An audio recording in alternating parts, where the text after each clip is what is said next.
From fabulous Las Vegas, Nevada, this is Pod Therapy. Real people, real problems, and real therapists.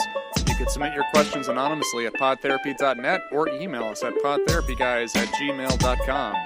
What happens here stays here. Not anymore. The Las Vegas Convention and Visitors Authority announced this week they will be announcing a new slogan for Sin City. What? Yeah, guess the new slogan and share it on our Twitter. Wrong answers only. That's actually my guess of what it will be. Wrong answers only. And now, broadcasting from the churn, that guy is Dr. Jim Jobin. I'm Nick Tangeman. Time for some pod therapy. It's time to re-up the motto. I'd like that. That'd be, man, I think that's one thing I will give Las Vegas as like an enterprise. Like whoever's in charge of our branding and stuff, they do a great job. Super nothing is sacred here. Yeah, no. Yeah, we will put that out into the world. But it's funny because you'll talk to people from all over the planet, and that's what they'll say. Las Vegas, huh? Yeah, what happens there stays. And it's like, wow. Yeah. Like, we've bought some ads over there, huh? Like, everybody knows. As a brand, Las Vegas is still killing it, man. Yeah, so they're changing that. They're going to actually announce it during the Super Bowl. Oh, wow. What their new slogan will be. Good for you, Vegas. Good for you. Well, we got the Raiders coming here. Hopefully we don't tie in. I hope that they don't play any games where it's like, no. I want Las Vegas to they're not going to tie. Brand. No, what do you mean tie in? Like do something where they're like somehow home of the referencing- Raiders. Yeah, no, like that would referencing. be no way. I hope that they don't even make that part Well, of the why commercial. would they? Because it's super relevant news. If it's part of the Super Bowl broadcast, won't. they need to. They need to mention, by the way, the Raiders are coming here. Yeah, they need to. I mean, it just needs to be like some kind of reference to the fact that it's an NFL. I feel like you city have now. to. But I mean, Yeah, I it feel wouldn't. like you have The to. slogan wouldn't have anything to do. No, with no, it. No. The The slogan- commercial might. Yeah, I'm saying the rollout commercial Okay. should have something to do with that. Yeah. But not the slogan. That makes Yeah, sense. that would add up. But that's exciting. That would be the worst slogan ever. Home of the Raiders? Come Like, to what- Las or- Vegas, right. and get raided. Raiders. That's terrible. Las Vegas Raiders. Yeah. Brought to you by the Raiders. Yeah. That's a whole drama. But no, that's super exciting, man. We're going to showcase into the Super Bowl. So Yeah. Whether the NFL draft is going to be here. Oh, that's right. Yeah. Yeah. They're saying that the Strip might actually be shut down for the draft. Wow, it's that big of a thing. Yeah. Jeez, Well, they man. did it in Nashville last year, and it was I think it was 600,000 people Holy showed cow. up for it. Wow, that's not a bad take. Yeah. Yeah, that's The- like the- NFR numbers. So Oh, the draft for next season is going to be here? Or the season after?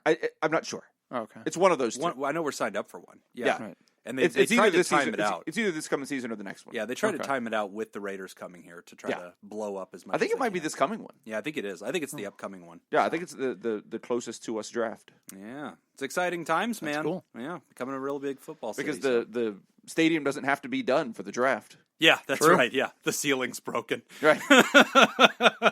Oh, Vegas. Never stop being you. Well, so that's exciting news, sir. That is exciting Yeah, news. Glad to hear about it. Yes. We're becoming quite the high-end city with our NFL team. And in the pre-show for the patrons, we started talking about our houses and how much our houses are worth. So Yeah. if you're interested and you want to know how nice of a house Jacob lives in, Yeah. and how much he paid for it, Yeah. go to the- all available in Patreon. Go to Patreon. That is For a buck. not discussed in the Patreon at all. Shut up, Jacob. You're ruining our business model. We promise things that we don't deliver on. I guess That it's is literally technically our in there, brand. because I did say it was less than $4 million. Damn it! Now they don't have to buy in. Other things were talked about. Well, this Give one's us free. $1. I guess you get that for free. It's our but- whole brand, man. Yeah, so there was an article that came out in Eureka Alert. Eureka alert. Yeah, no, it's just Eureka alert? yeah. Oh, that's how it's that's better. Anyway, You yell at me for brand stomping, and then you just And then I ruin other people's brands. Yeah. mindlessly stomp on someone's Oh, brand. without thinking. luxury consumption can fuel imposter syndrome amongst some buyers. What a cool observation. Wait, say that again?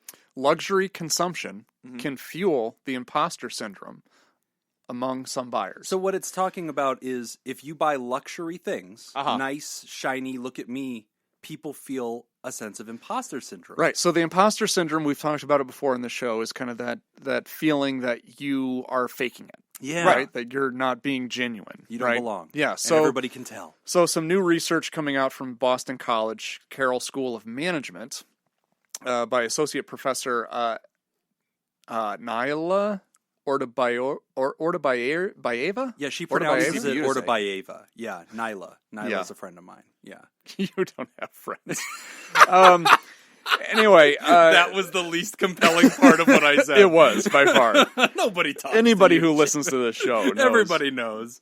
So they actually did some research. They published it in the Journal of Consumer Research. Oh, wow. So while luxury consumption holds the promise of elevated status, it can backfire and make consumers feel inauthentic, producing what they call the impostor syndrome for luxury consumption, according to this article. That feels completely true to me. Like, just in an intuitive way, that feels completely true. Right. You know, everybody has something that's, like, too nice to wear because you feel like it would be too much. I used to feel this a lot just wearing suits. Yeah, just why am I putting on a suit? Whenever I wore a suit, I just felt like I shouldn't be wearing a suit. This doesn't make any sense. Yeah. That's so funny, man. I absolutely think this is true. But that's what's really interesting is here they are saying, listen, luxury items, the general concept of it is you're wearing this or you're acquiring this, whether it's a bracelet or a hat or a car or, you know, a house, it's showy. Right, that's why it's luxury item, and so like it's high end, whatever. And what their research is telling us is people that acquire this report higher levels of imposter syndrome. Yes, I love it. Huh. I feel like a whole thing happened while I was framing that sentence. No, it's hard for me to understand it. Okay, It just is. Tell me why. I don't relate to it. Okay, so like if you buy something fancy smancy, If I buy something nice, or if I'm wearing something nice or something like that, like, yeah, this is mine. I earned it. Like, yeah. yeah. But I think that here's where I think that this would play out. And it might make me an asshole. Oh, Or it might be a symptom of my being no. an asshole. These are I think also true. being an asshole makes you immune to the effect. That might be it. I think that all humans are inherently thinking about what the item says about them. They can say they don't care. If that were true, you wouldn't have purchased it. You're aware of its value. Now, here's something interesting that actually ties in very close to what he Great. said. Because the article actually goes on to say that this effect... Just pure narcissists aren't affected by it. They're immune. Hold on. Hold on. You got to get the full effect of this. Jesus. Great. The effect is mitigated amongst consumers who have an inherently high sense of entitlement. Oh, there it is. And also among non-entitled feeling consumers on occasion that make them feel special, such as a birthday. Okay. So if you're Okay. sometimes something special, then it Yeah. doesn't have this effect. Or if you're just really entitled, it doesn't. That's funny. But Or see, if I don't you- think I have a sense of entitlement at all. No, probably not. Not entitlement. Yeah, entitlement is the wrong word for me. No, but comfort or just. But that's the thing. Like the concept. I'm comfortable. You're Like, comfortable. I'm comfortable with who you how are I live and what yeah. you are. But that's the thing about this. Like, but I think. But I there's don't some believe truth I to this. deserve anything. So, like, if you put on Yeah, a Rolex, yeah. right? You put on Right. a Rolex. It's this really expensive watch. You go buy it. Oh my God, here it is. You put it on, and then you go to work, and it's not a Rolex environment. That doesn't make any sense. Sure. That can feel out of place. It'd be, like there's- Certainly out of place. There could be a little bit of insecurity of like, are people going to see this thing? I'm a douchebag. Like, why am I wearing this? Like if I wore a Yeah. Rolex to go run a show. Right. Like Why- if why I'm are you on doing deck on a show and just running around Right. moving things, helping doing whatever I do when I'm running a deck thing on a show. Right. Like that's weird. Yeah. It just feels out of place. And so I could see, but the imposter concept to me, I think that shows up more whenever the person is going into environments in which they feel like this is the correct uniform for this environment. Like one version of this is I'm wearing a Rolex in a place that's not a Rolex environment. Another version is I bought a Rolex and I'm walking into a Rolex environment. Do I belong here? Yes. No, I tell you I where had to I think suit up. I tell you where I think I would get a little bit of imposter syndrome is if someone loaned me a Rolex. Oh, yeah. Or loaned me a suit or To- something like to walk that in. to walk into an event like that. See, I have absolutely yeah. felt like this. I have absolutely felt like this. Where I think like, if it's mine, I think if I own you if bought I it- own the thing that I'm wearing, if I own whatever it is, if I own the car that I drive up in, Right. all this stuff, then I'm perfectly comfortable. But with if it. you're suiting up Right. in it, if you're putting it on to fit the scenario you're walking into, I do think there's kind of and like that's not weird. That totally makes sense because most of us are not wearing suits every day or whatever. Right. But whenever you have to suit up, quote unquote, not necessarily a suit, but you have to put on this luxury stuff to fit into that luxury environment. I would feel this sense of fish out of water. Like, do I really belong here? Because I had to like go put on the costume to feel like I belong here. Well, and it makes sense that it would tie into your identity or your self identity, Right. right? How you view yourself and the type of person that you feel like you are, right? Yeah. And then if you're put in that environment where you start feeling like, yeah, this isn't me. Yeah. Like I don't wish to have this. This is just something that I had to do because I had to feel like I needed to fit in. Right. That makes sense too. So let me ask you this. You've gone to some really nice areas. As a golfer especially, golf is considered a luxury sport. Like it's Yeah. expensive. People go.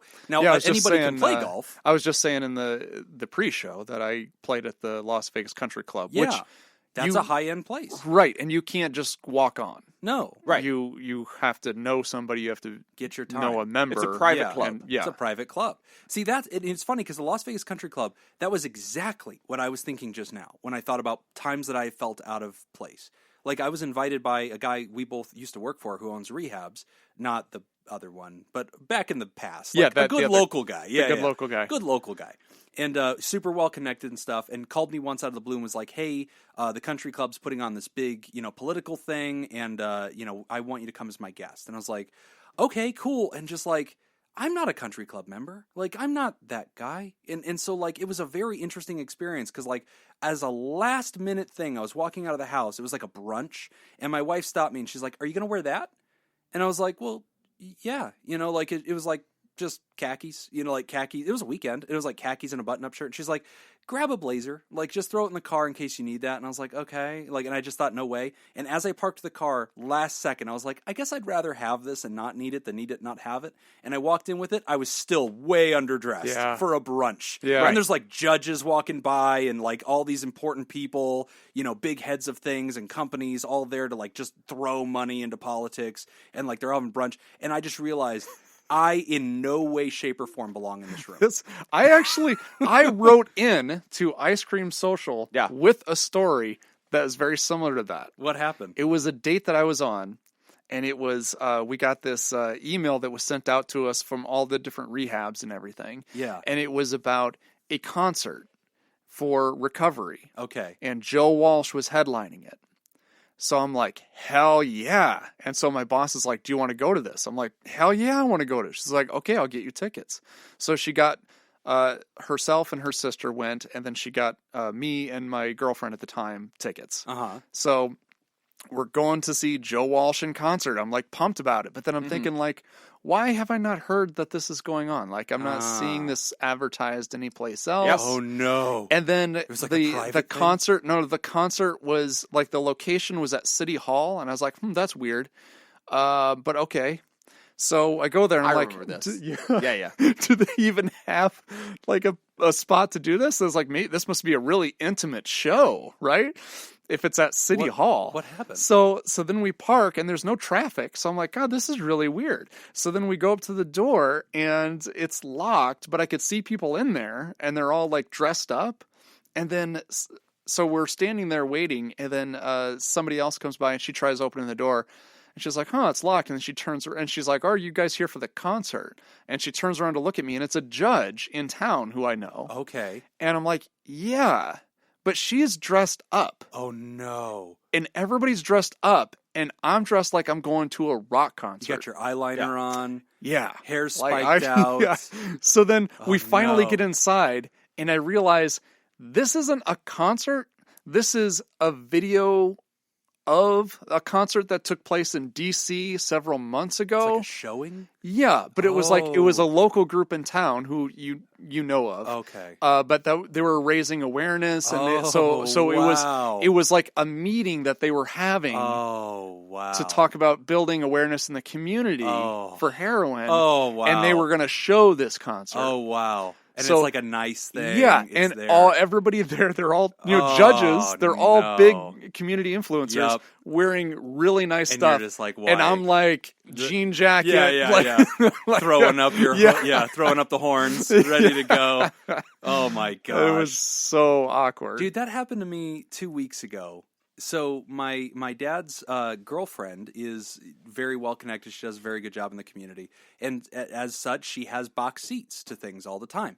And I've never gone to any of the events. They invite me stuff all the time, and it's like, whatever. I have kids, I can't go. Well, they had Disney on Ice, and so Disney on Ice was here, and so she was very gracious. And at the T-Mobile, right? Yeah, it was this is Sam Boyd actually. Okay, and so or Thomas and Mack, not Sam Boyd.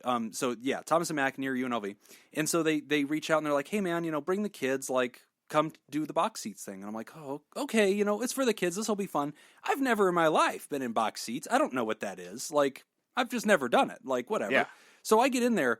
I just was like, I don't want to touch anything. Like, I don't know where to sit. I don't know who is in this box with me because there's other humans. Like, Right. And there's like, it's like 20, maybe 10, 20 seats or something like that inside this little area. And there's like food served and like refrigerators with all the alcohol you can Right. have, and everything is all there. And you're just, what? And like, I'm like, I don't know what I'm allowed to take. Like, should I? And like keeping my kids like quiet and like, don't do anything. Like, don't touch anything. And like, everybody's super nice. Like, they're all employees for this company. Yeah. Like Yeah. regular people, but just out of water and feeling like, should I be here? And then the worst part was my dad and his girlfriend, they were like late. And so like, I'm just sitting there like, no.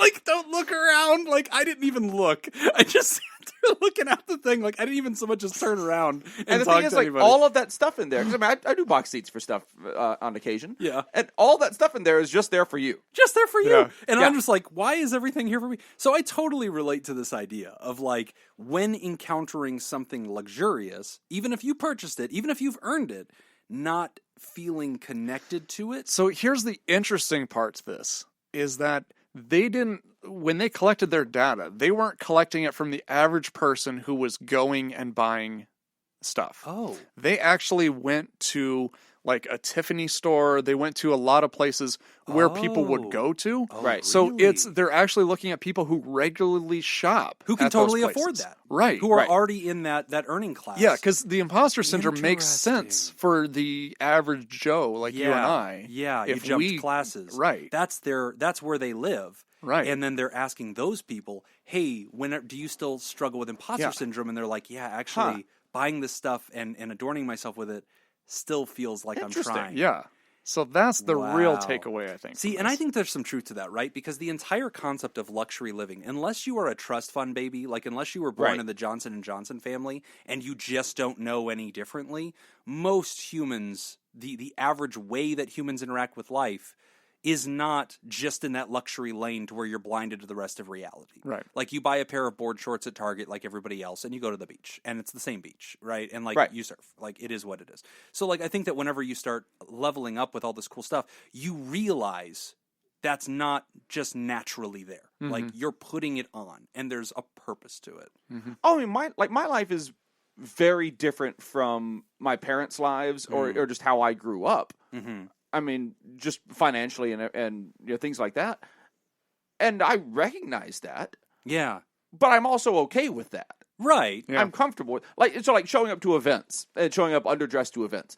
I do this all the time. Yeah. I show up to big entertainment events in No town. shirt. I show up to big entertainment events in town where people are wearing evening gowns and really Wow. nice clothes, and I show up in like nice jeans and a nice T-shirt and a nice hat. Okay. Okay. Yeah. Yeah. And I don't mean like a fedora hat either. I mean like No. like a nice baseball yeah, cap. baseball cap with an ice cream cone on it. Yeah. Oh, there have been plenty of times I've shown up in ice cream social hats. Yeah. And I don't know. I don't know what it is about me, but I am just okay with that. I think it's confidence.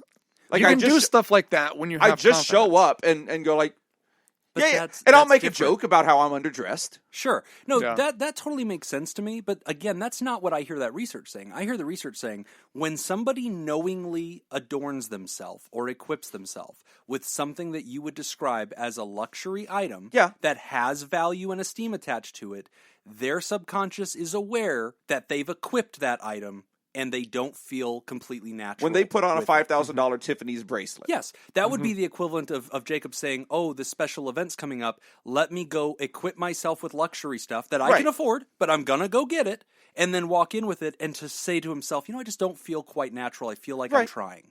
And that could be fair. I think a lot of humans can relate to intellectually, that. I get it. Yeah. I do. Yeah, but if you put on all the extra stuff, the bells and whistles, your brain is aware that you put on the bells and whistles, even if you can afford it. Mm-hmm. You're aware that you put on all that costume, and so I think that it's. I mean, you're certainly going to be aware of it because all those bells and whistles are going to make a lot of noise. A lot of noise. Yeah, bells and whistles do. Yeah, and they're meant to be seen. I don't know why you would put them on. That's a weird. I've thing never to do. seen somebody wear bells and whistles together. No. Usually it's Clash. whistles or bells, but they don't do both. Well, also not after Labor Day. Right. That's the other thing. People don't know about that. But Yeah. there's a season. Oh, I for can't believe people who wear whistles and bells after Labor Day. That's Are you so. kidding me? It's just oh my trashy. God. It's trashy. No self-respect. Yeah. Those are Jeez. people with really lowbrow. high needs. Yeah. It's very lowbrow. Yeah. Which I'm not a judgy guy, but I will judge that. Well, screw those people. If I see them walking down the street, I'm just like, oh, like I cross the street. Yeah. Not gonna just. Well, I spit on them. That's what I do. I just. I'm not even mad at you. I I'm think sorry. that's- It's tacky. Otherwise, they won't learn. The good thing is you can hear them coming. Yeah. It's funny because the moral movement against bells and whistles, kind of like anti-fur, it's been really successful. It's been really successful. You just don't see people daring to do it anymore. No. Nobody shows up at the Oscars in their bells and whistles. I'll bet the anti-fur people wish they had the bells and whistles anti-numbers. That's right. You need to go buy that team, anti-fur. So think about it. Yeah. When was the last time you saw somebody in bells and whistles? Not recently. Exactly. Not very recently. No. So I'd have to really go back. Yeah. So that's an interesting study, though. That's a really interesting That study. is. So there we go. Imposter syndrome affects everybody, not just those who, just walking around living their lives, even those that you admire, even those that you probably look at on your Twitter feeds and your Instagram feeds or even on television and think, wow, they really have it. They have access to things. Even they, whenever they are exercising their wealth, feel like an imposter. Oh, I mean, I know celebrities that show up on red carpets and things like that. And what I was saying a little while ago about being loaned a Rolex or something of that nature. Right. A lot of these people do get loaned clothes and jewelry and such. Because they're not too. needing it. Yeah, they don't walk around with it all the time. Right. And they absolutely. I know several people that absolutely feel this way. Yeah, I think that makes sense. They're given a stylist. They're given all the clothes and jewelry and everything, and so somebody's making them up, doing their hair, doing all this stuff. And they walk the red carpet. They do the event, and I have heard and then they give all the stuff back. And you know what? Thinking and the about giving it from back. that angle, just think about it for a second. How untrue it feels. No, how awkward that is. Oh, thanks for loaning me this tux. Yeah, I thank you. I felt pretty. I don't think I got any stains on it. And I've heard that also from celebrities. That's just awkward as fuck. I hope I didn't get a stain on it. I've heard that from celebrities who will say, whenever I was in the presence of other celebrities, I thought, oh, they're the real ones. Right. I'm a joke. Oh my God, this is like being around this real person. They probably can see right through me. Yeah, celebrities getting starstruck. I think that happens all interesting. the time. That's It's interesting, man. Human beings, man. I love it. It's so fascinating how we all can be at any level we feel like an imposter. A friend of mine did that with Burt Reynolds. Did a project with Burt Reynolds. Oh, that's and cool. was just like, this is just like this is the celebrity. Yeah. Like Burt Reynolds is Reynolds. he's the fucking guy. Right? When it comes to just being a celebrity and being okay with being a celebrity. Yeah. Talk about being comfortable in your own skin. 100% of people in the presence of Burt Reynolds feel inadequate. Yes. The Pope is like, oh my God. Including all of his ex-wives. Yeah. I don't know how many ex-wives he had, but I assume it was quite a few. Yeah. Burt Reynolds is the only one that gets Chuck Norris starstruck. Yeah. That's right. Yeah. All right, well, we're going to take a quick break. And when we come back, we will discuss having feelings for your ex. You're listening to Pod Therapy. This week's THERAPRODUCER sponsor is Smitty Scoop. Smitty Scoop, born 14th of July, 1988, is an Irish professional mixed martial artist and boxer. He is a former Ultimate Fighting Championship featherweight and lightweight champion. As of December 14th, 2019, he is number 13 in the UFC pound-for-pound rankings and number 4 in the UFC lightweight rankings. And he had a very big night last night, I believe. Yeah, well, I mean, I don't... Well, usually we have a celebrity and we do this, but this is actually Smitty's. Okay, he this actually is Smitty. a UFC fighter. Very good at his job. He is. If you'd like to join Smitty Scoop and make the show possible, hey, you can go down to www.patreon.com/therapy and sign up. Again, that's patreon.com/therapy. /therapy. We're back. You're listening to Pod Therapy. Our next question is about having feelings for your ex. I like this one. So this one was submitted anonymously. Remember, folks, if you would like to submit an anonymous question, we will never know that it was you. You can go down to podtherapy.net, and there's a box on there. Just click it and you can submit. On that note, we should also say, too, if you email us, and tell us. If it doesn't have your name at the bottom, we won't read it. It will be anonymous. It will always be anonymous. Even if your email address is smittyscoop@gmail.com, we will not say Smitty sent this in. If it just pops up in the auto signature, like from this person, if that just still pops up, wouldn't you're read not it. reading that. No. If you don't put your name actively in Yes. the email content, Yes. your Our name, it will default go as assumption anonymous. is never to include it because it isn't relevant. Right. Unless you say, thanks, guys, from Bob. Then we'll say, thanks, Bob. Now we'll refer to you by name as we answer your question. But this one's anonymous, podtherapy.net. You can click the box at the top that says ask a question, and it opens up a little box, and it gives you a limit for how much you can write. And if you want to write a longer one, you can always email us at podtherapyguys@gmail.com. And you can always just put in a little header at the top, too, that just says, Anonymous. please keep me anonymous. That's it. Yep. People do it all the time. Yep. This one's titled Feelings for My Ex. Is it okay to date when you still have feelings for your ex, whom you're still friends with? Interesting.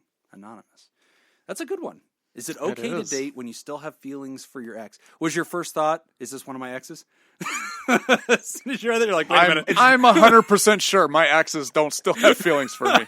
This is definitely from Laura. Yeah, I really want. How do you break up with your Probably. boyfriend That's more like whenever it. he's on a podcast? Yeah, I With think a jackass. I think this is from Laura. It's just. I really want to see an anonymous one that's like clearly about us. Or like it's from Jacob and it's like, hi, so anyway, I'm an anonymous audio engineer for this podcast. I really want this thing to go away. It's terrible. It's really bad. I could be watching football. I don't want to do this anymore. How do I tell them How do their I rent tell is them? going up? How do I tell them I'm tripling their rent unless they get the hell out? Thanks, anonymous. P.S. I'm in Las Vegas. Yeah. So, okay. I just had a dream about an ex-girlfriend just a couple of nights ago. Oh, really? Yeah. This is someone that I dated 20 years ago. Oh, and you had a dream Wow. about them? Yeah. What We was it, good dream? were still in we're like oddly still in contact. We're both married. Okay. She has kids. Uh-huh. And we just reconnected, I don't know, maybe 5 years or so ago. Okay. Just, Facebook Sure, type yeah. reconnection type thing. Yeah. But yeah, just had a dream about her the other night, very randomly. Okay. Just subconscious stuff. Just Yeah. bubbling around.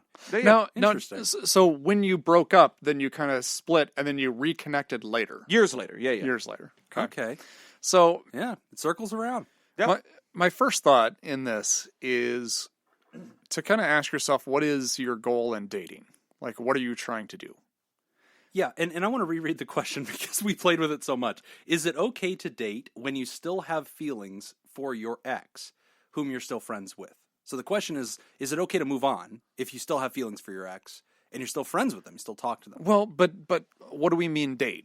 Okay, like are you just looking to meet people? Yeah. Are you just looking to date and meet people?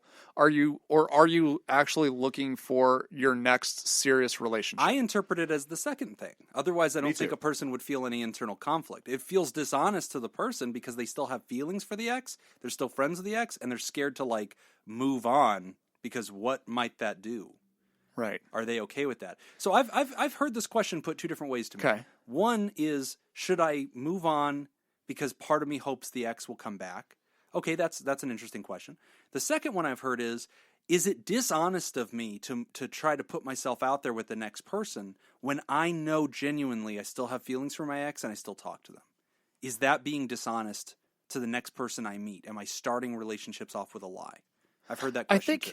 I think the mixture of the two, of still having feelings and still being in contact, would make it very difficult to date and be sincere and honest with the other person. Oh. I think it'd make it difficult to date. I don't know about the sincerity part of that. Well, but I think it certainly makes it difficult to date.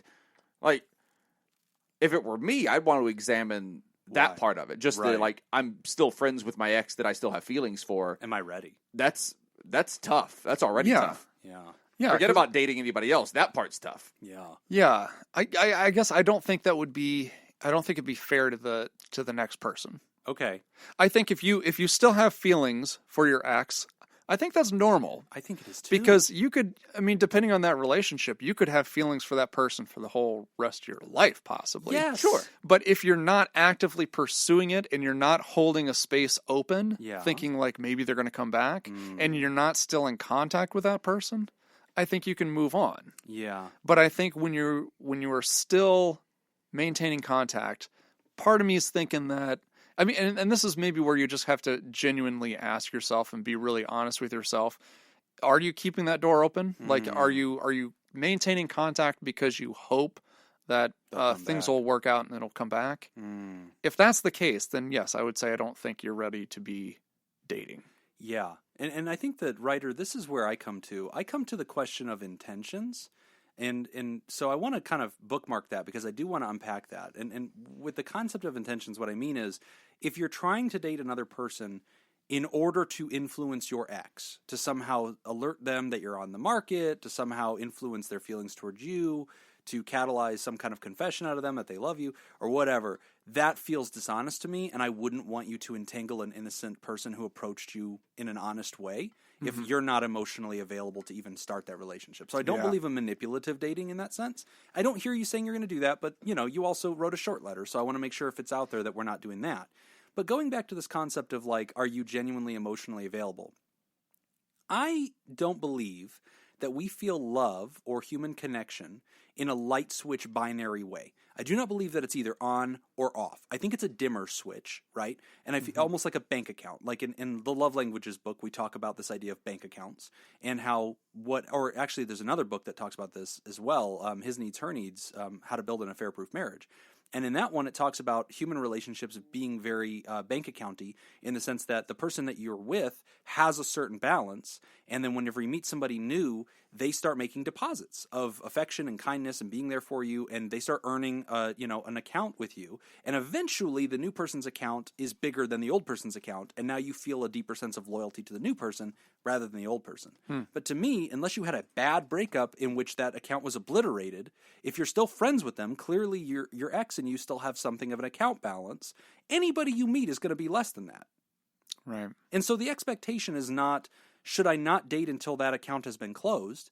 No, I think that if you know that that's non-viable, if you know that you and your ex are not going to continue for whatever reason, but you still have a friendship and they still have something of an account balance with you, that doesn't prevent you from meeting new people and beginning to cultivate a relationship elsewhere. And you shouldn't feel weird that you don't have more loyalty to the new people than the old person. That's normal. Eventually, the new people will fade up and eventually their account will be more than the other person. That's kind of how I interpret it. So I think, yes, go date. I think... Yeah, I guess for me, and I'll take off my counselor hat and put on my personal experience hat. Okay. I've done this, and this is kind of the situation that I was in where I had broken up with somebody, and I started seeing somebody else. But in my mind, I kind of asked myself, if the first person, if she came back and said, I made a mistake, let's get back together. Would I break up with this person I'm with to be with that person? Yeah. And in my mind, the answer was yes. Right. And then that's when I realized I probably shouldn't be dating this person. And then that's when I broke up with them. Oh, and see, I think it's fine. Yeah, I do I. I think it's fine to date the other person. Yeah. But it does. I mean, it comes down to intention and it comes down to honesty. You should always have an honest relationship. You know, if you're dating someone, especially seriously, if you got a Tinder match and you're going out on a date or two, that's a different level. But you go a few levels up from that. You need to be honest with people. But I think it's okay to just say like, and not too honest. I don't feel like you'd need to tell you that don't next have, person, yeah. I still have feelings for my ex. Like, that's a burden you need to bear. Right. They don't need to bear that. Like, that's not weight for this but relationship. you can say, I just came out of a serious relationship. That's fair. Yeah. And, that's part of your I still have some mental stuff going on with that. And I just want you to know that as because it feels like our relationship is expanding. I think that's a fine conversation to have. And at the end of the day, I mean, going back to you and your personal hat, obviously you made a decision that was based on your genuine truth at the time and just where you were at. And if you're mentally like, I'm just not prepared to move on, because I just don't think that would be honest for me, that's fair. And I think that you still have some housekeeping to do before you're ready to move, right? And I think that totally makes sense. But I think that in a broader scale, to me, it's a difficult analogy to apply universally, and we never apply anything universally on the show. We always believe in being authentic to who you actually are, and I think that's your authentic truth. So I have no correction. I think that would be out of line.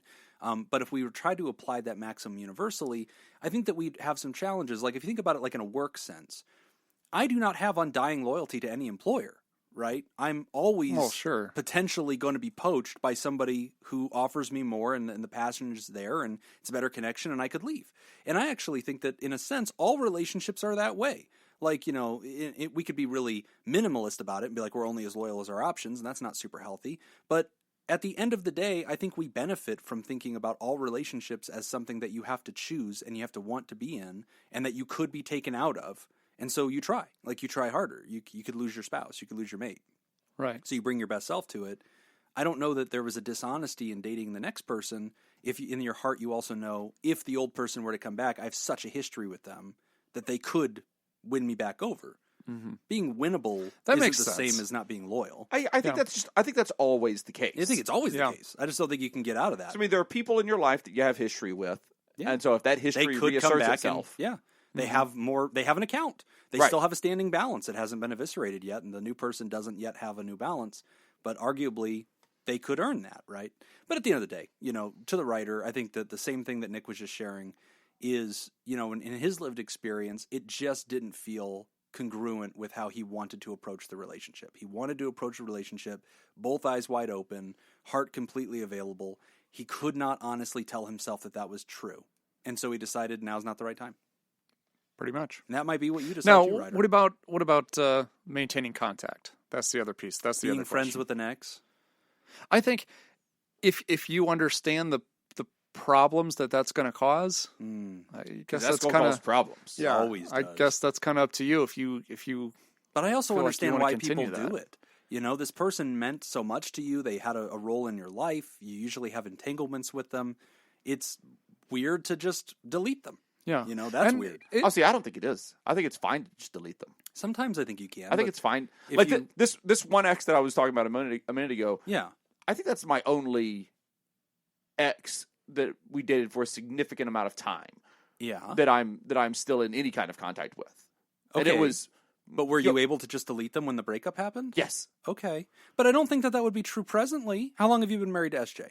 11 years. So obviously, if things didn't work out all of a sudden, you wouldn't just be like, okay, I'll never talk to you again. It's like, no, we have financial entanglements. We own a home together. We have dogs. I don't think there was ever, in my personal life, I don't think there was ever a time where I said, I'm never going to talk to that person again. Okay. It just happened. It wasn't an active decision. Okay. Well, that's true. No, I think that I think goes both ways, right? Because if it's just not something you need to do, then okay, there's no reason to be friends. But if a person feels like there is still lingering connections, you see them at work, you know, that you have all the same friend group, you're going to see them in circles. Like that happens to people all the time. Boy, I'm a big fan of not dating people you work with. Oh, yeah. Or starting a podcast with people you've dated. I learned that one the hard way. Yeah, I think we're all on that page. We've gotten past it. I feel like we're great. I didn't write this one, by the way. When I have notes for you, this is all making sense now. All right, so hopefully that's helpful. If not, we're sorry. And I'm sure a lot of people. Yes, it's fine to date someone. I think it is. So my vote is yes. I say go on, but it comes down to what your intentions are, right? If you're emotionally telling yourself, "I'm really looking forward to meeting somebody and going out and having a great time," I just believe what Jacob said. Kind of wear that when you're meeting people. I think it comes up. You know, if you're meeting people on that first date and they're like, so what are you looking for? And if you say, I just got out of a big thing. Yeah. I'm really just looking to kind of meet great people and have a good time. I'm being casual. Yeah. I think most people could hear that and go, great. And if that's not what they're looking for, they'll tell you and say, I'm really looking for the long-term relationship thing. Right. And so you might not be at the spot. And maybe let's have dinner and let's have a great night. Maybe let's try to reconnect in 6 months. Yeah. And I enjoy see where we're at. Reach out. So I think as long as you're being honest about it, nothing wrong. Dating is a very healthy thing in some ways. And the people that you're dating also understand what dating is. Right. Yeah. Like you are not the only person who has ever broken up with someone and is getting into another relationship or potential relationship. everyone understands this. The other Yeah. person should not be like, "Excuse me, Right. Yeah. you You dated someone else? before me? You existed before I showed up in your world? Everybody knows the game. You didn't just Yeah. wait for me your whole life? Yeah, exactly. So Yeah, so that is amazing. it's all fair. Our patrons are able to write and Yeah. respond to Comment this on the on episode. Patreon. So I'm really interested if you This have is a good opinions one. on this. Yeah, Comment Patrons. on Patreon. get on the This comments. was a rare good topic. Yeah, this is. Usually our stuff is unlistenable. This one's interesting. You know what? I've got hope for this episode. I think we're gonna be okay. Hey, it ain't over yet, Nick. Hold we're on. good. We still got to get through the last part. That's true. All right, well, we're going to take a quick break, and when we come back, we're going to discuss Suboxone as a crutch. You're listening to Pod Therapy. This week's TheraProducer sponsor is Jake Schneider. Jake Schneider is a Brazilian-American professional mixed martial artist currently signed with the Ultimate Fighting Championship. He is a former UFC middleweight champion and holds the record for the longest title reign in UFC history at 2,457 days. This started in 2006 and ended in 2013 and included a UFC record of 16 consecutive victories in that span. UFC President Dana White, UFC commentator Joe Rogan, and numerous MMA analysts have named Schneider the greatest mixed martial artist of all time. If you'd like to join Spider Schneider and make the show possible, you can go to www.patreon.com/therapy. Again, that's patreon.com/therapy. We're back. You're listening to Pod Therapy. Our next question is about Suboxone as a crutch. I believe that Spida was one of the most interesting fighters to watch. Like, every single bout was entertaining, and he always seemed like he was in control. Like, I loved watching Until he wasn't. Until literally Until he he was- broke his leg smashing somebody, like, which was pretty impressive way to go out. And then But- he came back and he wasn't as But I mean, fights before that, he was like, showboating around and would just That get was part of his clocked. shtick, dude. That was that. I was Everybody saying, loved like, to he hate was him. in control, enough Always control, in control. to be able to showboat in the ring. Yeah. And then one day somebody just punched him while he was doing it. Yeah, it did catch up to him. But I remember the time he fought Forrest Griffin, and he was like dancing in front of Forrest Griffin, and he was like letting Forrest take shots at him, and he was with his hands down, just dodging him. And then he poked him right in the button and put Forrest down. KO, first round. And Forrest literally ran out of the building with a towel over his head. He and got avoided poked press. in the button. Poked in the butt. That sounds filthy. It does. Yeah, that's not the. Yeah. Anyway, Interpret it however you I've want. never Yeah. heard anyone say it like that. Oh, I say it. That's the only way I say it. people who say pillow say poked in the butt. I have been really self-conscious about that. It's so Good. funny. It's so funny. Like This is like spitting on people that wear bells and whistles. yeah. You need to be self-conscious of that. I have really corrected it. Like, there's been this very intentional effort now because I'm tired of being made fun of. Okay, Suboxone is a crutch. Hello, you fabulous guys. I've been listening to your amazing thoughts and tools that you give all of us for a long time. I can keep going, but I don't want you to give. I don't want to give you guys too big of an ego. Too late. Okay, on to my question. As a typical opiate addict, I'm sure you can figure out my story. Started with oxys at 16 years old. They became too pricey and moved on to heroin. Lost everything. Became a felon, etc., etc. After a decade, I got clean time for over 5 years with the help of Suboxone. Once I got off the Suboxone, I relapsed. It really is because I became complacent and stopped the program. After that short relapse, I got my crap together, and I'm back to being an adult and feel back to normal with a new year sober. I am back on Suboxone and feel like I learned what I need to do. Use my tools, continue therapy, but I have a huge fear of getting off Suboxone. I feel I can't do it because I feel I need it. Literally a crutch. Since I know that is complete BS due to the fact that I am sober because of my hard work, not the meds, but I can't get over this. It seems like it differs on who I talk to. I would really appreciate your thoughts on lengths of use of Suboxone, success on moving to Vivitrol after getting off Suboxone, and I guess just thoughts on the meds in general. Thanks for your thoughts, and thank you for getting rid of the stigma of addiction and mental health. Thank you, and please keep it up, Sally Boop Scoop. Excellent. This and is good for a you. great question. So, Nick, It's great to hear that you're doing well. congrats. And before we dive into parsing some of this, let's do a primer on what the hell we're even talking about. Which I was going to say, tell me about Suboxone. I'm really excited because I feel like for the first time in 2 years I have something to contribute to the show. You have Suboxone on you? No. Oh. I misunderstood. Now, okay, so when we're Different type talking of about contribution. yeah. MAT is medicated assisted therapies, okay? And a so podcast host. right, and so there's different types of medication that can be used for treating opiate addiction. Yes. So first, we have to understand we can categorize opiates into 3 different categories. Okay, so there's full agonists, partial agonists, and antagonists. Okay, so your full agonists are things like heroin, Oxycontin, morphine, all methadone, even. Methadone, okay. A partial agonist is what Suboxone falls under. So a partial agonist essentially means that what it does is at low doses, it acts as an agonist. So it affects those. It will actually adhere to the opiate receptors, and it will give you that sensation at low doses. Right. But as the dose increases, there's actually a ceiling effect. It won't continue. It won't go any higher than that. Right. Right. So it's used to help people with. You mean it won't go higher? Like the ceiling is a cutoff as to like what the effect, those receptors, what you actually experience. Right. So you're not saying that like the more you take, the less effective it is as for its purpose. Correct. Okay. The more you take, it doesn't really matter. It only gets you to. You're not going to get high off of it. Exactly. Not as high. Not you can get a little bit of a euphoric effect, but it's going to top out. Yes. Whereas a full agonist is just going to continue going up until you die. Right. Essentially. Right. So this will have a ceiling effect. It will top out, and it's useful a lot of times when we're looking at handling withdrawal management, so withdrawal symptoms, as well as dealing with long-term effects, dealing with post-acute withdrawal symptoms, and also dealing with cravings and urges later on. Right. So there's 2 ways of really getting what we're talking about is buprenorphine. Yeah. That's the actual That's drug. what Suboxone is. Suboxone is Subutex. Subutex is buprenorphine. Yes.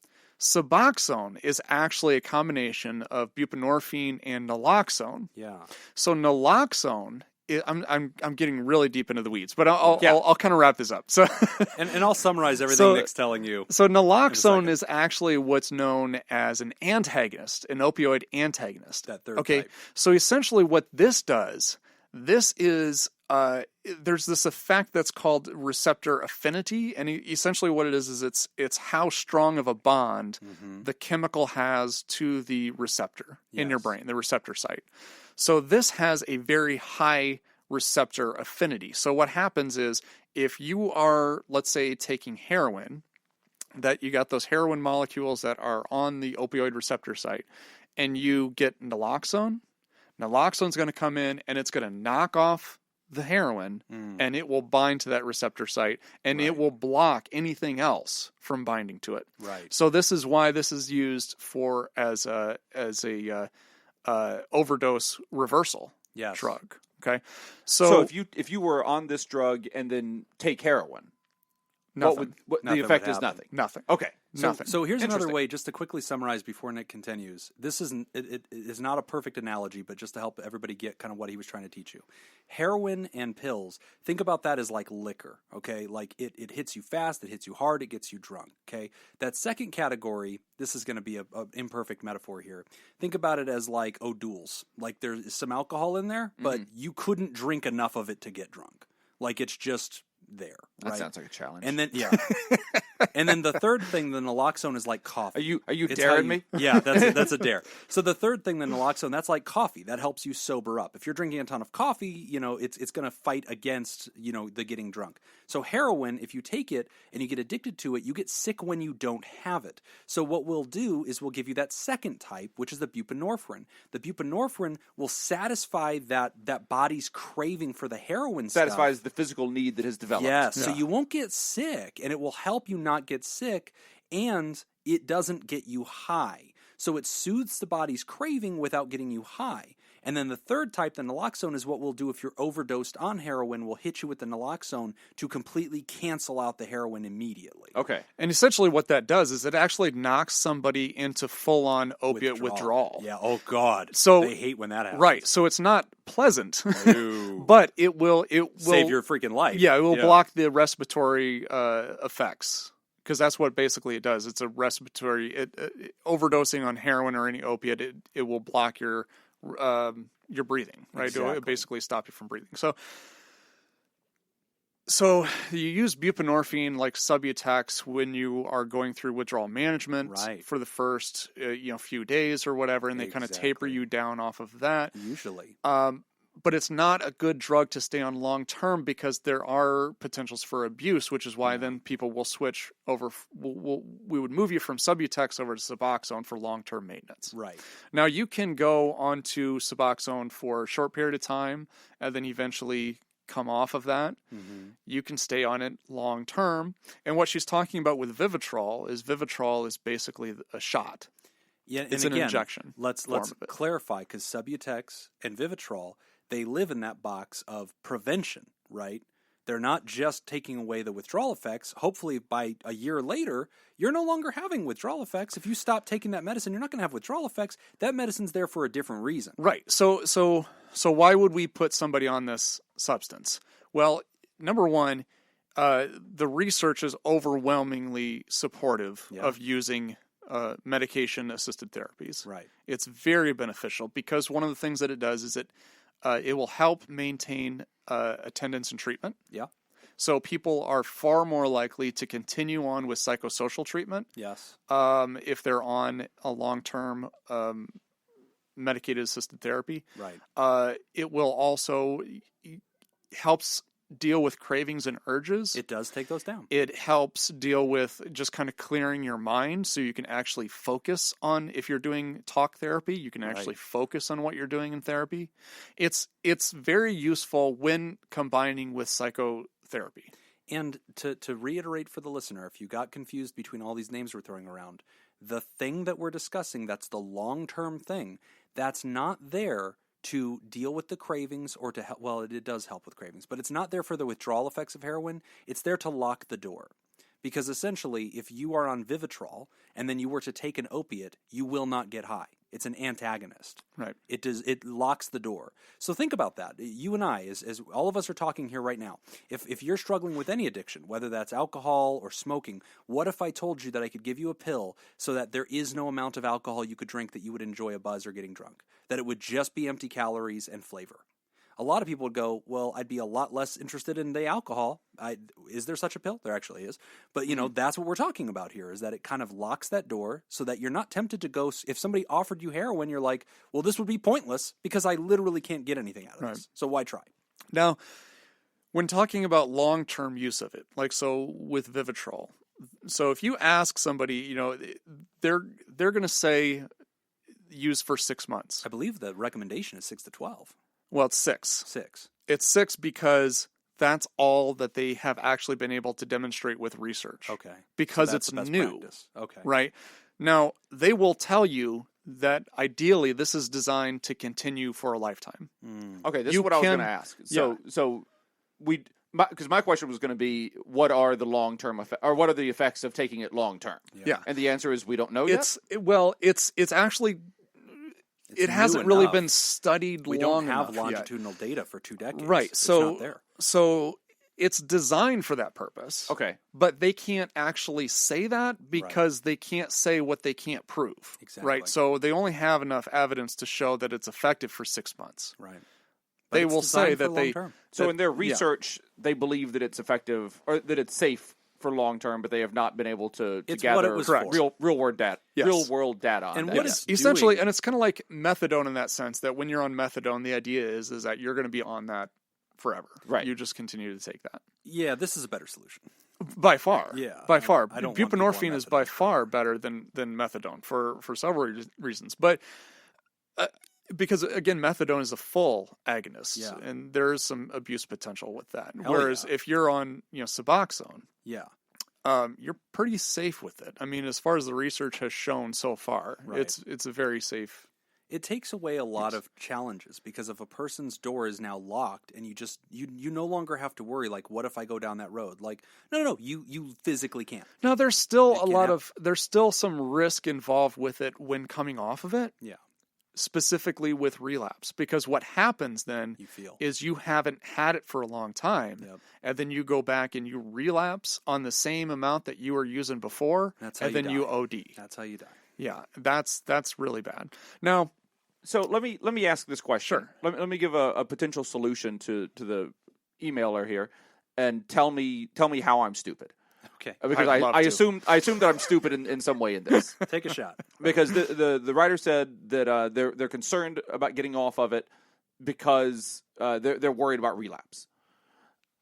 So, if it's me and my understanding of this stretches exactly to what you have just explained to me. Okay. That is the length and breadth of my understanding of this. Okay. So do not confuse what I'm about to say with anything that anyone that knows what they're talking about. All disclaimers accepted. Yeah. Go ahead.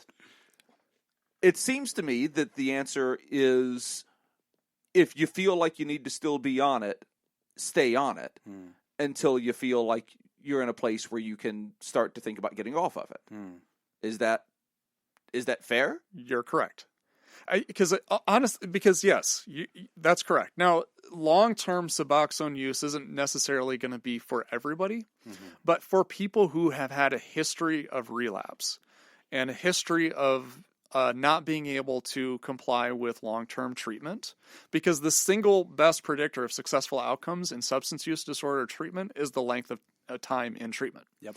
And that's the biggest obstacle. And that's one of the things that has been great about Suboxone is it helps people stay in treatment longer and commit to treatment longer. So if you're one of those people who's kind of a chronic relapser or that can't follow through with treatment long-term, Suboxone long-term could be a really good option for you. We consider it a maintenance strategy. Yes. Just like the therapy. Exactly. Sally Boop also said was a big part of the toolkit. So here, Jacob, is the issue. Yes. Which is, if you're in the recovery community, this is very controversial. Yeah. Okay. Because it's looked at, as she said in her email, as a crutch. The non-professional recovery community. So this is the group. Honestly, even some professionals. Well, people, yes, but only among the professionals. Well, maybe, I guess. There's such a bleed over between AA and NA and the professional community. Yes. A lot of professionals who are in recovery. And in that sense, I think it's true. Because a lot of people are old school big book and they're just like, anything you use that you put into your body is fundamentally incompatible with recovery. And I think that's part of where she was getting at, where she's... Yeah, those are the same idiots that are like, don't take antidepressants. Yeah, you're not she's sober because you're taking an antidepressant. Yeah, she's getting mixed messages, she said. And I think part of that is coming from that area where they're saying, like, well, if you're using this, you're just switching one drug for another. No, that's not true at all. Yeah. These are the same people that smoke and drink coffee like it's going out of style. Exactly, which is actually the next point I was other drugs. Yeah, everything's a fucking drug. Yes. And everything can by that definition, like sugar is a drug by that definition. They seem awfully fond of dihydrogen monoxide, H2O. and exactly what I was going to say is that everything can be a drug, but also anything can be a crutch. Yeah.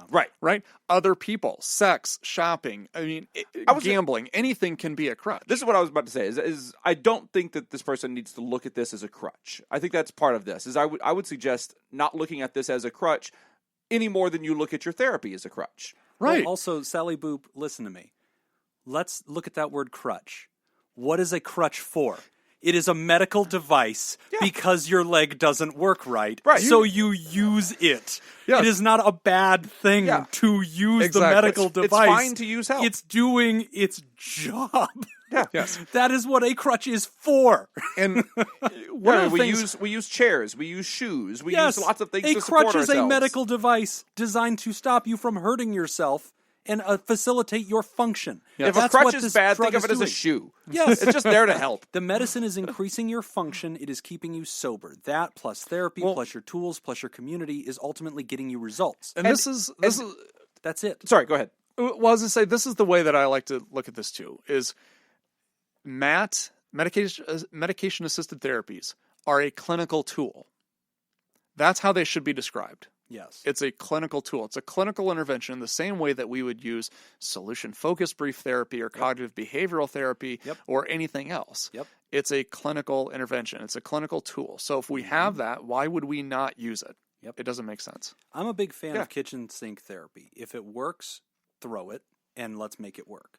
And at the end of the day, and this is true of anybody, but especially people that have ever touched heroin, or especially if you've ever been an IV user of heroin, we are talking about something that is so predictably deadly that it has actually lowered the human lifespan statistics in our continent. So this is something that is so definitely going to kill you that literally anything else that you're doing to stay away from that and put distance between you and that fire is a great strategy. That is the stakes. And anything that rises to that level of severity, we have got to take that as seriously as a heart attack. Right. Period. And I was going to say, I mean, I take cholesterol medication. Oh, yeah. Like, I take a cholesterol medication every day. I don't look at that as a crutch. No. Yes. It's a medical device. Yeah, exactly. That's And what this it's is The doing. doctor said my cholesterol is a little high. You need to Take change it. your diet. You need to take this. You need to take this pill. I changed my diet. I took the pill. Done. Yes. That's what you're supposed to do. And this is Keep doing that. This is a really good point because this is something that we have been fighting against for a long time with the stigma. Yes. Because we understand that addiction is a medical issue. Yes. It happens. It's an effect. It's a disorder that occurs in the brain. Yes. And I mean, something Any physical other- that happens. Something Right. physical is it is a physical thing. Oh, yes, There's MRI footage. and this is where this is the part that really becomes frustrating for professionals in the field is that when we know all of this stuff with every other medical disorder, Right. but for some reason when it occurs in the brain, then we think that this stuff doesn't apply anymore. Yeah. But it's the same thing. The cholesterol medication is a good example. It's the exact same no thing. difference. Now, here's the other thing too that I want to point out, Sally, is that by taking medication-assisted therapies, if you are on Vivitrol or Suboxone long-term, that doesn't take away from the work that you're doing in psychotherapy and the work that you do in creating a recovery environment Right. and whatever your recovery program is. Yes. You working that program is still just as valuable whether you're on Suboxone long-term or not. That's right. And that's all considered part of your long-term maintenance. And this goes back to a theory that Nick and I have banged this drum throughout the seasons of our show, which is that therapy is for everybody and therapy is for any reason. And you don't have to be acute crisis to go see one of the medical providers that are called therapists. You're welcome to come to us as part of your maintenance strategy. Nick and I have both had patients that have not used a substance in a long-term way, like years in some cases. And we'll ask, what do you need me in your life for? And they'll say, I need you as part of my maintenance strategy. And at the end of the day, if it works, keep doing it, right? And that's something that we're really doing with people in early recovery is helping them find the things that work and then do that, right? And I would bet That's that you're solution. thrilled if somebody walks in and says, I want you to be a part of my maintenance strategy. All Absolutely. day. Yeah. All day. And if they say, hey, I need to come in every other week, I've learned that that's good balance for me. Great, let's do it. That's part of your work. And if anybody were to ever call that person out and be like, why are you still seeing a shrink? You don't even use drugs anymore. No, fuck okay, them. Absolutely. fuck them. Yes. 100%. And this is one Whatever of the you biggest need gripes. to do that. Do That's fine. that. And the better members of the recovery community have that mentality. Yes. The ones who really get it, those are the ones that say, I am not here to tell you how to do your recovery. You It's do gonna- it yourself. It's going to follow the same trend, I think, as antidepressants and mental health drugs. Because Yes. back in the day, that was the big thing, as you had said. It's Right. like, well, if you're taking this to be happy, then you're not clean You're and not sober. sober. No, very few people. Maybe some real It's dying hardcore out. people It's dying still out. believe that, but for the most part, in the 12-step community, that's gone. It also depends on the region, bro. The West Coast is much more progressive about this than other regions of the country. That's yeah, It generally is true. yeah. You I mean, and Also, Jim just threw his hands in the air and called you bro. I just don't want to let that go. That's a this West is why Coast we thing need to be also. on Twitch so people can actually see. This. But I'm not camera ready. yeah, Agreed. agreed. I'm not dressing up for this damn thing. Yeah. But I feel like an imposter. I do think that Suboxone, Vivitrol, and those they're going to be in the same category later on. Yes. So if you're getting some resistance, you know, if that's something that you don't feel open and sharing in a meeting, then don't share it. You know, if it works for you, in my opinion, there is absolutely nothing wrong with that. No. I think it's a clinical tool. It should be used. But obviously I'm not saying to you, you need to do this. I want to make that clear. Right. You need to work that out with your doctor and with your therapist. Yes. You know, figure that out for yourself. I'm just speaking in general overall. The research has been very supportive of it. Yes. It seems to be working. There's really good outcomes, and it seems to be relatively safe. I completely agree. And the thing, you know, that I want to bring you back to, Ryder, is, again, when anybody tells you you're using this as a crutch, understand what they have literally just said. You're using this medical device for your general health the way another medical device is used for general health. You're just doing this because it works. Yeah, you're just doing that because your doctor told you to, and it works for your general health, and you're still alive. What a cop-out. It does That's a kind of joke. go back to, like, if it's worth doing it the hard way. It kind of goes back to that mentality. Yeah, do it correctly. And you don't have to do everything the hard way. No, do it right. Do it the smart way. Yeah. Do it the right way. Now, there is a good question here, and this goes back to something I want to highlight that Nick said, because I want to make sure that Pod Therapy is doing a really good job of giving data. Nick very carefully said, Nick and I, at least, are not aware of research that teaches us longitudinally, which is a fancy science research term for long-term data. We don't have long-term data on what Vivitrol looks like, right? Because it hasn't really been in practical use for 20 years. So the 6-month mark is sort of the way it's generally recommended. And then your psychotherapist and your psychiatrist, or whoever your prescriber is, that's now their job to decide case by case, month by month, what they feel they need to do. And what you've probably experienced, Sally, is you walk in and they say, how are you doing? Doing good. Okay, are you attending therapy? Yes. Are you going to your job? Yes. Are you doing meetings? Yes. Do you feel cravings? No. The medicine's working? It is. Great. Here's another one. Mm-hmm. And you might think, well, when are you going to discontinue this? And they're not in a hurry to do that. Right. Because the risk far outweighs on the return to using heroin side than longitudinal effects of Vivitrol. Yeah. Now, no medicine is completely harmless. All medicines have something. Nick and I are not claiming to know what that is. We defer to your provider. Yeah. Obviously, yeah. You know, work with your doctor on this if this is something you plan to do.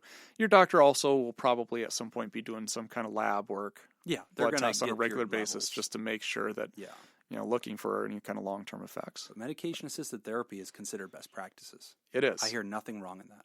Yeah, it's there's a big push to actually get more people involved or more providers able to. Opiates to are a special kind of evil, folks. It is a special kind of problem, and it requires a different kind of solution. You know, and it's a long-term solution. It is a very different animal, and it's the number one thing killing people. So, take it as seriously as you can. You've been clean. You say you've been clean for a year. Yeah, that's great. Keep doing what you're doing. Keep clean. Do that. Yep. Keep doing what works, man. That's the trick of it. And you know what? One of these days, Nick, we need to do a deep dive into the different levels of stigma, right? Because there's a level of stigma of, drugs and alcohol or addiction and mental health are all creepy. Then there's a level of stigma among people who have addiction, right? That professional level care or mental health care is yucky, you know? And like, that's super ignorant. There's levels of this. Because I mean, I am a stupid podcast host. I'm an idiot, middle-aged white guy podcast host. I know nothing about this outside of my personal life. Mm-hmm.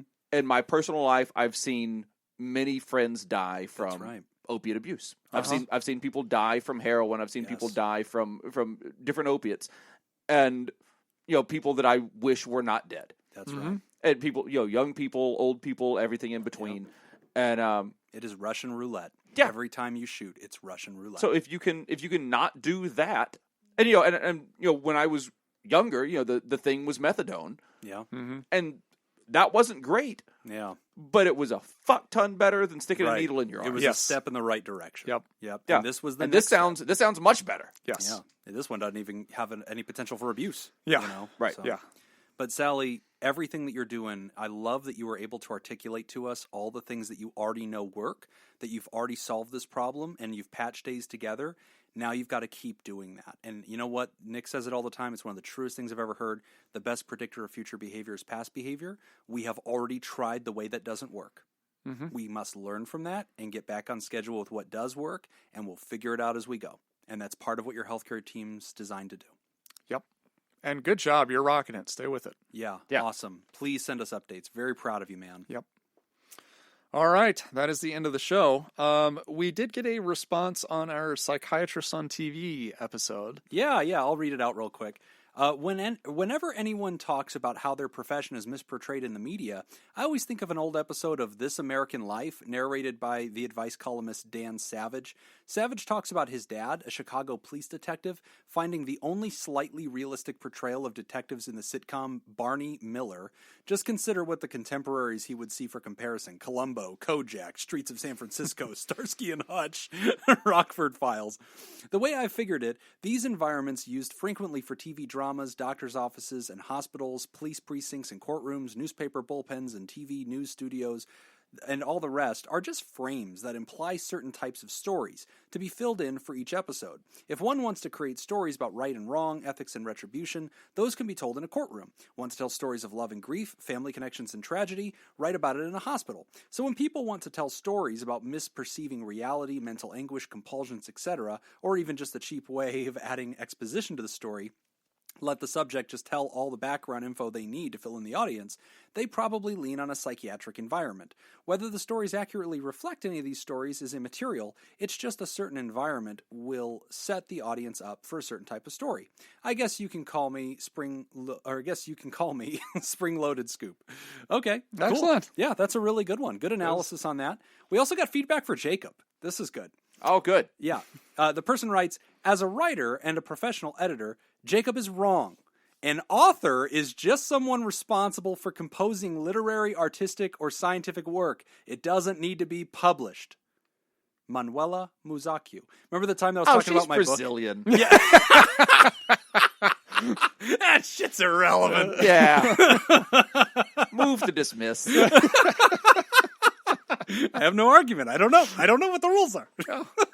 So by Manuela's argument, I'm an author, just an unpublished one. And I've been working on it, by the way, guys. Good. I've been doing Good. it, doing my at least 8 hours a week. I just finished my second draft, and my next move is to kick it to an editor. So Give me $1,000 and I'll give it back to you if you when you finish publish. it, and you got to lose 30 pounds.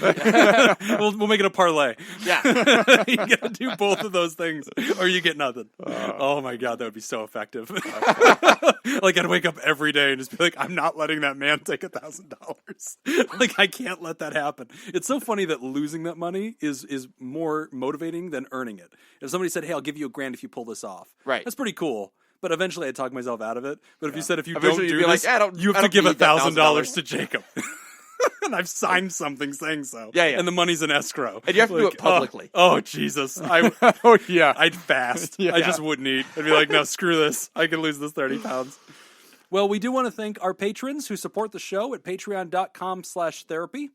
Yeah. No newbies to present, but we do want to thank our bosses, the mysterious and shrouded Illuminati members of the fan club.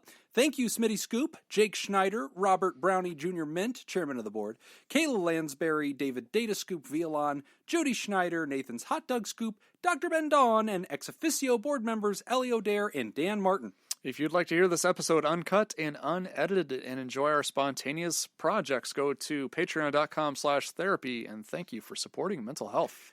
That's all the time that we've got for this week's session. We want to thank our landlords, the Ice Cream Social Podcast, and thanks to those of you who contributed to our show today. We really appreciate it. Remember, pod therapy isn't something you should keep all to yourself.